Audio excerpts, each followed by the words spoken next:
Bonjour, aujourd'hui je vous propose une vidéo spontanée sur le décodage psychobiologique. Qu'est-ce que c'est une maladie? D'habitude nous la voyons comme une défaillance du corps, quelque chose qui ne fonctionne pas bien, comme si c'était une pièce qui se cassait, qui ne fonctionnait pas bien, une pièce qu'il faut remplacer. C'est une approche qui finalement voit le corps comme quelque chose qui ne fonctionne pas bien par moment et qu'il faut réparer.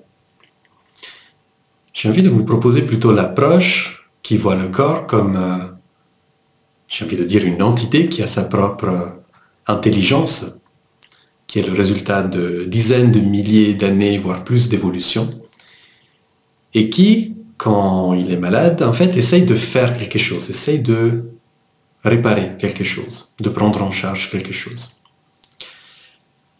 On peut avoir la notion que le corps veut nous envoyer un message quand il est malade.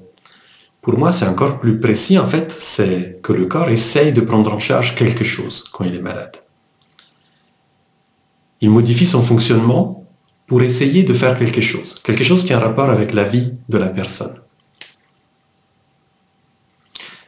D'ailleurs, si en tant que pharmacien, j'ai quelqu'un qui vient pour de la fièvre, une diarrhée, des vomissements, de la toux avant de donner un médicament, je pose la question, mais est-ce que cette toux, cette fièvre, ces vomissements, cette diarrhée ne seraient pas utiles pour évacuer quelque chose?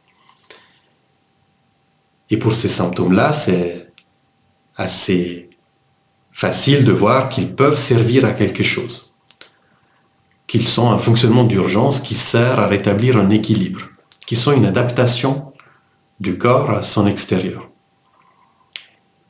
Et ça va être plus difficile de voir d'autres symptômes comme une sclérose en plaques, de l'arthrose, un ulcère d'estomac, comme une tentative d'aller mieux. Là, le lien, il est beaucoup plus difficile à faire. Et en fait, c'est ça que propose le décodage psychobiologique, c'est de faire un lien entre le symptôme et quelque chose de précis qui est vécu par la personne.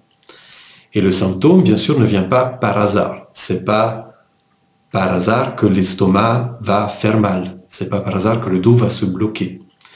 En fait, ce que je veux dire, c'est que c'est un lien précis avec ce qui est vécu par la personne. Quand je dis ce qui est vécu par la personne, ça ne parle pas de la situation, ça parle de comment la personne la vit. Je peux vivre un licenciement de plein de façons différentes. Ce qui compte, c'est pas le licenciement, c'est comment moi je le vis. Peut-être que je vais le vivre comme je vais mourir de faim, et du coup c'est mon foie qui va peut-être essayer de travailler ça, le foie qui répond au ressenti de manque. Je peux le vivre comme je me sens séparé de mes collègues, et là ça va être l'épiderme qui va pouvoir le travailler, puisque c'est l'organe qui nous permet d'être en contact avec les autres. Et peut-être que je ne le vis pas du tout de façon choquante, ce licenciement, il n'y a aucun conflit, je ne le vis pas de façon conflictuelle, et le corps ne fera rien, puisque tout est bon pour moi. D'ailleurs, il n'y a aucune fatalité, c'est pas parce que je vis quelque chose de difficile que mon corps va forcément le prendre en charge. C'est une des possibilités. Et c'est souvent ce qui se passe quand aucune autre solution n'a été trouvée. C'est comme si notre corps venait nous aider, nous soutenir, essayer de trouver une solution quand nous vivons quelque chose de très très dur, de très chargé émotionnellement, et qu'aucune autre solution n'a été possible.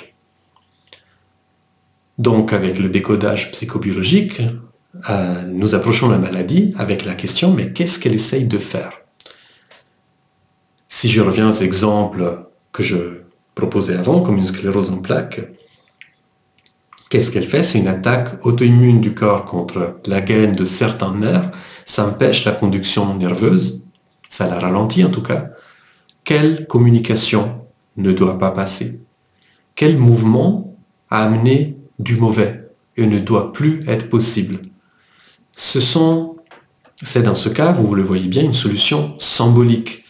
Ça ne va pas vraiment régler ce qui a été vécu, mais c'est comme si le cerveau cherchait, avec ses moyens, de trouver une solution qui peut être parfois symbolique, mais bien réelle dans la matière, bien sûr. Si un déplacement a amené du mauvais, de bloquer la conduction nerveuse des jambes, par exemple, ça va empêcher symboliquement de refaire ce déplacement. Donc ça vient symboliquement solutionner ce qui était problématique, ce qui était dramatique. Une arthrose, ça bloque un geste. Quel geste a amené du mauvais? Quel geste a dévalorisé? Ce sont des approches qui permettent finalement de mettre du sens dans la maladie et qui permettent surtout de contacter ce qui n'a pas pu être exprimé. Qu'est-ce qui a été vécu de façon choquante, souvent dans l'isolement, donc ça n'a pas pu être dit, ça n'a pas pu être partagé, ça n'a pas pu être exprimé, et du coup, c'est resté coincé, et le corps essaye de chercher, de trouver, de mettre en matière une solution. Donc finalement, avec le décodage psychobiologique, non seulement on va essayer, mais on va pouvoir mettre du sens dans la maladie, mais on va aussi toucher ce qui en a besoin, ce qui a besoin d'être dit, et peut-être ce qui a besoin d'être changé. Quelque chose qui a été vécu d'une façon particulière, souvent ça renvoie à des choses qui ont été vécues dans l'enfance, une première fois, ou parfois dans les générations d'avant. Et du coup, de le mettre en lumière, de remonter à ce qui s'est programmé, ça va permettre autre chose. Ça va permettre peut-être des choix différents. Donc c'est un travail de fond qui permet de non seulement se concentrer sur le symptôme, comme on fait d'habitude, mais aussi de se poser la question, mais ce symptôme, à quoi il est dû? D'où il vient? Donc de se concentrer sur la cause en fait. Et surtout, ça permet de prendre en compte la personne dans sa totalité, ce qu'elle vit, ce qu'elle a vécu, ce dont elle a besoin, plutôt que juste, ok, il y a une part de toi qui ne fonctionne pas bien, on va la réparer. C'est une approche qui a c'est quelque chose de serré par rapport à quelque chose de grand, c'est quelque chose d'ouvert par rapport à quelque chose de fermé. Et surtout, la personne, elle est prise en compte dans sa globalité. En fait, un entretien de décodage psychobiologique se passe par l'écoute. Donc, c'est pas une théorie qui est amenée à quelqu'un, voilà, vous êtes malade parce que, on n'en sait rien, mais c'est déjà écouter la personne, de quoi elle parle, qu'est-ce que son symptôme essaye de faire chez elle. Et du coup, quand on se sent écouté, on se sent déjà en sécurité, sans jugement, sans conseil, et surtout, ça permet de pouvoir exprimer ce qui peut-être ne savait même pas avoir besoin d'être exprimé. Voilà, donc